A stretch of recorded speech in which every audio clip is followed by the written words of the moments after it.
Allah menjadikan dunia sebagai tempat memberi kewajiban kepada hamba-hamba. Darut taklif. Dan Allah menjadikan akhirat sebagai tempat memuliakan hamba-hamba. Darut taklif. Tetapi Allah tidak pernah memaksakan kepada hamba-hambanya tentang hal-hal yang mustahil untuk dilakukan.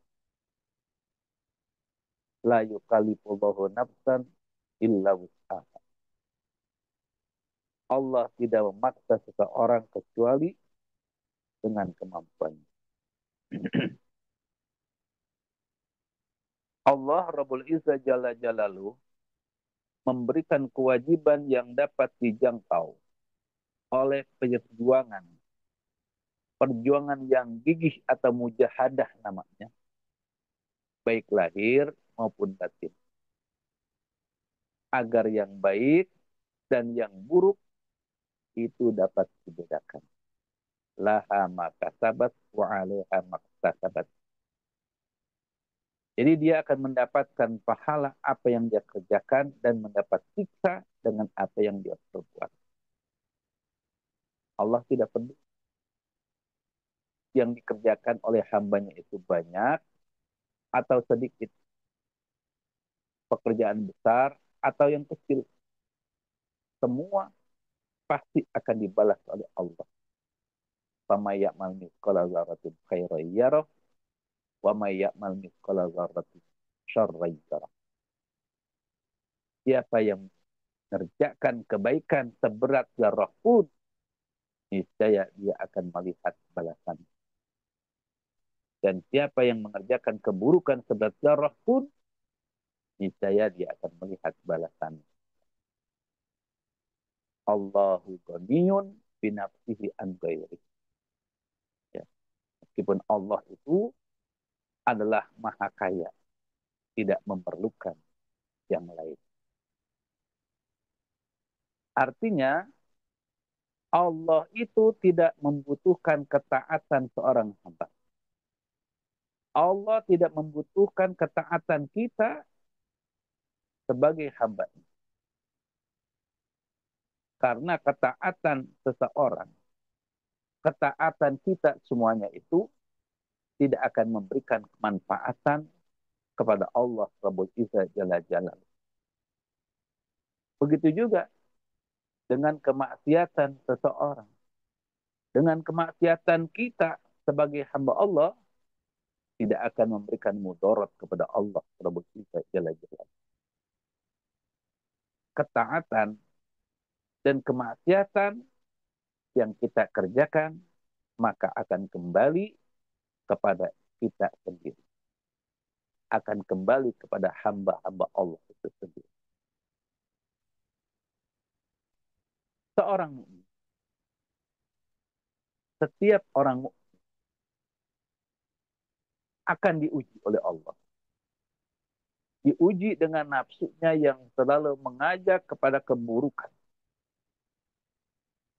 Dan nafsu itu adalah sebagai kendaraan syahwat. Keinginan-keinginan buruk. Oleh karena itulah, Allah perintahkan kepada orang mukmin, Allah perintahkan kepada kita semua untuk menahan dan mewaspadai nafsu dengan suluk, yaitu mengambil jalan spiritual dengan mudawamatul zikri, selalu ingat kepada Allah. Ini karena kita diuji dengan nafsu oleh Allah, sedangkan nafsu selalu mengajak kepada hal-hal yang buruk. Maka diperlukan mudawamatul zikri sebagai suluk kita kepada Allah. Perlu diingat, in arda linapsihi fi syahwatiha faqad aghdaba rabbah. Bagi orang yang membuat nafsunya senang, tenggelam di dalam syahwatnya, sesungguhnya dia telah membuat Allah murka kepada. Jadi kalau manusia itu dikalahkan oleh nafsunya, di dalam kalbunya berbagai macam sifat-sifat keburukan yang ditampakkan kepada saudara-saudaranya, dia tenggelam, terlena dengan syahwatnya. Sesungguhnya dia telah membuat Allah murka. Wa in arda rabbah faqad aghdaba nafsah.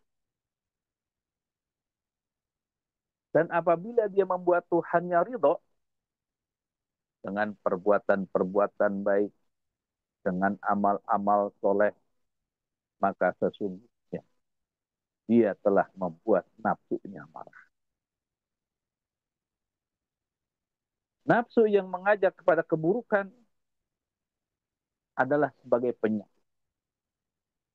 Penyakit yang tidak dapat dilihat oleh mata telanjang. Namun dia adalah al-ilatil khafiyah. Penyakit yang hanya dapat dilihat oleh mata hati. Yaitu basirah. Karena nafsu adalah khafiyah. Samar. Dan untuk melihatnya, kita butuh cahaya. Bukan cahaya matahari. Bukan cahaya bulan. Atau cahaya lampu. Tetapi cahaya yang dapat dilihat oleh basirah. Cahaya yang dapat dilihat dan disaksikan oleh mata hati. Yaitu cahaya la ilaha illallah. Cahaya yang dinyalakan oleh hati orang yang telah menyala hatinya. Yaitu mursyidul kamil mukamil.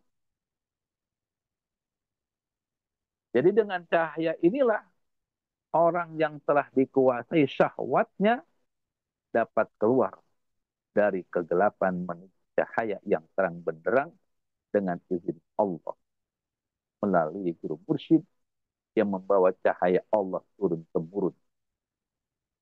Dimulai dari kanjeng Nabi Muhammad SAW sampai kepada guru pembimbing rohani kita semua. Alhamdulillahilladzi faddalana ala katsir min ibadihil mu'minin. Para ikhwan dan akhwat rahimakumullah. Abah Anom qaddasallahu sirrah pernah dawuh dengan lisan beliau yang suci memancar dari kalbu.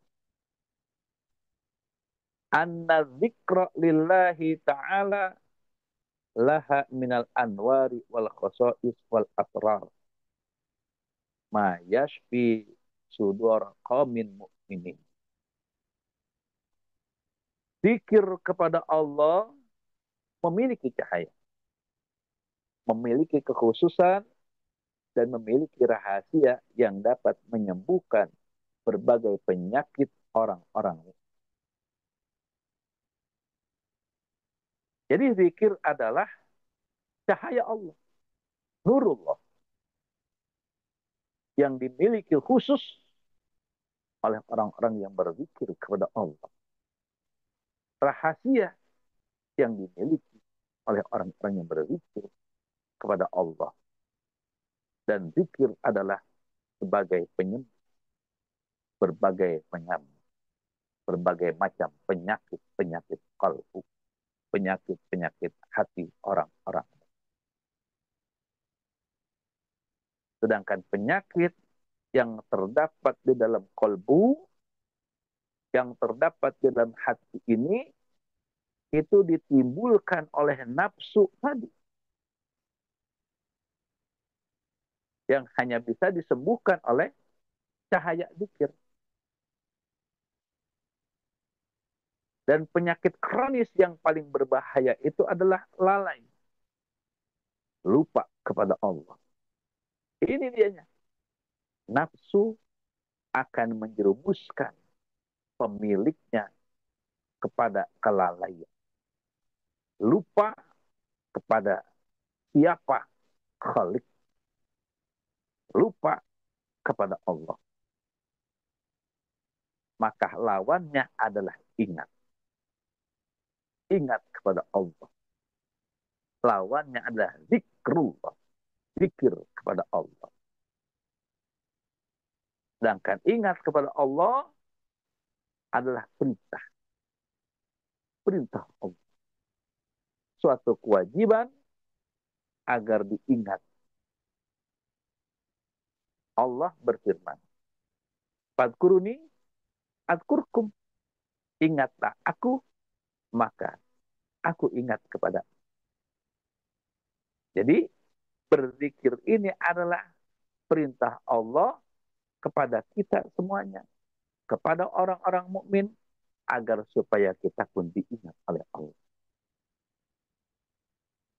Ketika kita berzikir, kita ingat kepada Allah, dan Allah ingat kepada kita, maka hilanglah hijab kelalaian bagi orang yang ingat kepada Allah. Dan dia akan selalu mendapatkan pertolongan dari Allah Rabbul Izzah Jalla Jalaluh. Dan dengan zikir, sesungguhnya dia mengungkapkan rasa syukur, dan dia pun akan mendapatkan tambahan nikmat dari Allah. Bagaimana dia katakan, la in syakartum la azidannakum. Sesungguhnya bila engkau bersyukur kepadaku, niscaya aku tambahkan nikmatku kepada. Dan dengan zikir pula akan mendapatkan ampunan dan balasan yang amat besar dari Allah Rabbul Izzah Jalla Jalaluh.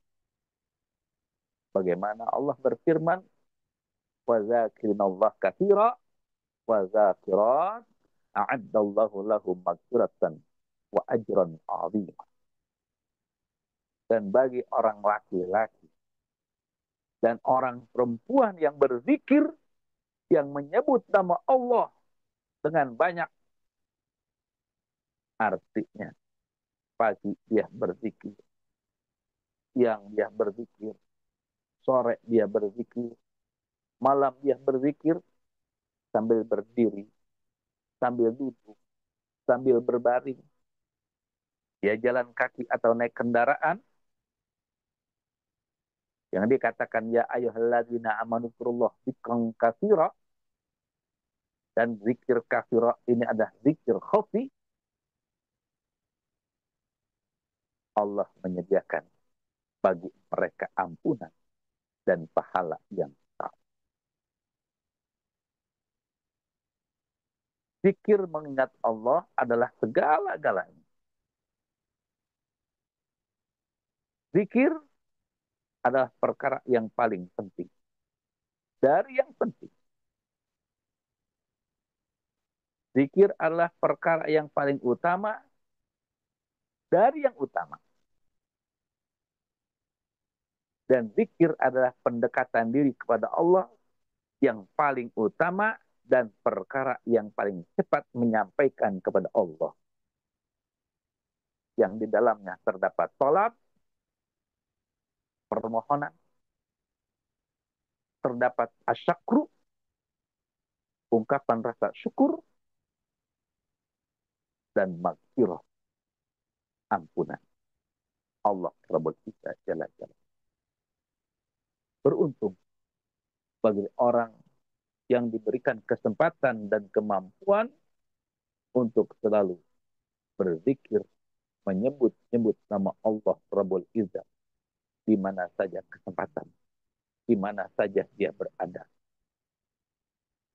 Dan beruntung bagi orang yang telah digiring oleh Allah bertemu kepada guru mursyid, sehingga dia dapat terbimbing kalbunya, dapat terbimbing tingkah laku, akhlaknya, sehingga dia selalu ingat kepada Tuhannya, Rabbul Izzah Jalla Jalaluh, yang telah menciptakan. Maka dia menjalankan kewajiban-kewajiban yang diberikan oleh Allah Rabbul Izzah Jalla Jalaluh. Dan pasti di akhirat dia akan dimuliakan oleh Allah Rabbul Izzah Jalla Jalaluh. Berkah segalanya semuanya selamanya. Di saya Muhammad Abdul Rasulullah Maksudul Qadasallah Sirrahu Al-Fatihah. A'udzubillahi minasyaitonir rajim. Bismillahirrahmanirrahim. Alhamdulillahi rabbil alamin arrahmanir rahim maliki yaumiddin. Iyyaka na'budu wa iyyaka nasta'in. Ihdinas siratal mustaqim. Siratal ladzina an'amta 'alaihim ghairil maghdubi 'alaihim waladdallin. Amin. Wassalamualaikum warahmatullahi wabarakatuh.